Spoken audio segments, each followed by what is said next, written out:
Wilms tumor or nephroblastoma. It's also called nephroblastoma. It's a most common primary malignant renal tumor of childhood. And it's highly malignant embryonal neoplasm that may involve one or both kidneys. Second most common malignant abnormal tumor in childhood. In total, 6% of the pediatric malignancies, more than 95% of kidney tumors in children. The incidence 8 cases per 1 million children. That means less than 15 years of children selecting means 8 cases per 1 million children. Then age is 3 to 4 years of age. Bilateral 12 and 7%. Etiology.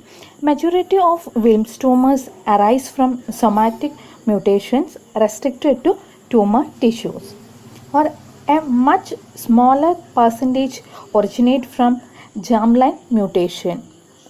Several genetic events result in Wilms tumor development. 10% of tumors have coexistent congenital anomalies and syndromes. Pathophysiology. Mostly Wilms tumor is unilateral, but it may be bilateral in less than 5% cases, or nephroblastoma are generally large and rapidly growing lesions. They reach the considerable size before being detected. They develop in renal parenchyma in either central or polar location. The entire renal parenchyma may appear replaced by tumor with only a rim of compressed normal tissues remaining. Majority of tumors present as a single expanding mass surrounded by a pseudocapsule of connective tissue that separates the kidney and tumor. Although the tumor is encapsulated, the membrane may be very thin and gets easily torn. A rupture of Wilms tumor puts the patients at risk of hemorrhage and peritoneal dissemination of tumor. Clinical features. The most common presenting feature of Wilms tumor is presence of an abdominal mass or an enlarging abdomen. Pain if tumor is rapidly enlarging or due to hemorrhage, then necrosis or invasion of neighboring structures. Then urethral obstruction, anorexia, hematuria, high blood pressure, increased growth on only one side of body, nausea, vomiting, disability. Diagnostic evaluation, history collection. The child may have a positive family history of cancer or not. We should have to collect a proper history. Then physical examination, it reveals presence of an abdominal mass or hypertension. Then urine analysis, it may show presence of blood in urine, may be present in less than 25 cases. Then other tests include abdominal ultrasound, abdominal X-ray, chest X-ray to detect metastatic to lungs. Then blood investigation, blood urea nitrogen, creatinine and CBC, complete blood count, and intravenous pylorography. Stages of Wilms tumor. Stage 1. Tumor limited to kidney and is completely resectable. Then stage 2. Tumor extend beyond kidney but is resectable. Then stage 3. Non-hematogenous spread in abdomen. Then stage 4. Hematogenous metastasis to lungs and liver. Stage 5. Bilateral renal involvement. Management. The management of children with a Wilms tumor include radiation therapy, chemotherapy and surgery. Radiation therapy. Wilms tumor may be bilateral or large in size and may be inoperable. For such as the cases, radiation therapy may be used. Then chemotherapy. The objective of chemotherapy to treat any metastatic lesions that may exist and to destroy any tumor cells in bloodstream before they become implemented and grow. The drugs that are effective in treating Wilms tumor are actinomycin D. Then surgical management. The surgical management is partial or complete nephrectomy is done for unilateral tumor and for bilateral tumor. Partial nephrectomy is done. After the surgery, chemotherapy and radiation therapy are given if indicated. Surgical management stage 1.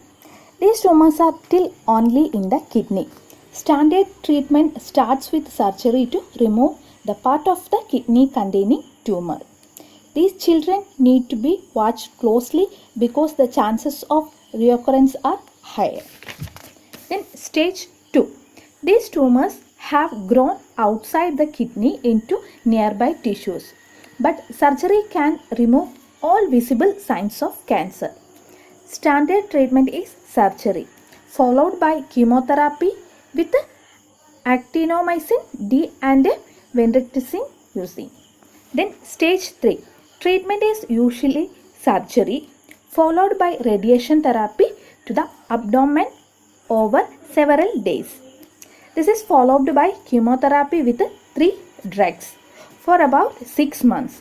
In rare instances, the tumor may be very large or may have grown into nearby blood cells or other structures so that it cannot be removed safely. Then stage 4. These tumors have already spread to distant part of the body at the time of diagnosis. Standard treatment is surgery followed by radiation therapy to the abdomen. The entire abdomen will be treated if there are still some tumor cells in the abdomen. If the tumor has spread into the lungs, low doses of radiation will also be given into that area. This is followed by chemotherapy with 3 drugs for 6 months. In case of whether the tumor is too large or has grown too extensively to be safely treated with surgery, chemotherapy and or radiation therapy may be used first to shrink the tumor. Then stage 5. Treatment for children with tumors in both kidneys is unique for each child. Although it typically involves surgery, chemotherapy and radiation therapy at some point. Usually biopsies of tumors in both kidneys and of lymph nodes are taken first. Chemotherapy is then given into the shrink the tumors. The drugs used will depend on the extent and histology of tumors. After about 6 weeks of chemotherapy, a second operation may be done. The tumors may be removed at this point if the chemotherapy, radiation therapy and surgery to try to remove the tumors but not the entire kidneys. If not enough functioning kidney tissues is left after surgery, the child may need to be not placed on dialysis, a procedure where a special machine filters waste products out of the blood in several times a week. Nursing management, preoperative care and postoperative care. Preoperative care, prepare the parents and child for abdominal surgery once the decision for surgery is made. Then explain the parents not to palpate the abdomen of the child. A slogan, "Do not palpate abdomen," should be placed on the child's bed to remind everyone of the danger. If the child is old enough, explain to him about postoperative tubes. Then caution should be taken while turning or handling the child to avoid pressure on the abdomen. Then postoperative care. Care of these patients is same as that for patient who had abdominal surgery. The renal functioning is closely monitored by observing weight changes, intake and output and signs of circulatory overload. Observe the patient for signs of infection and intestinal obstruction. Monitor bowel sounds and evaluate the child for abdominal pain or abdominal distension. Dressing of incision site should be done aseptically. Post-operatively, most children are getting radiation or chemotherapy. So, before the child is discharged, the nurse must ensure that parents understand the importance of continuing chemotherapy and follow-up care. Thank you.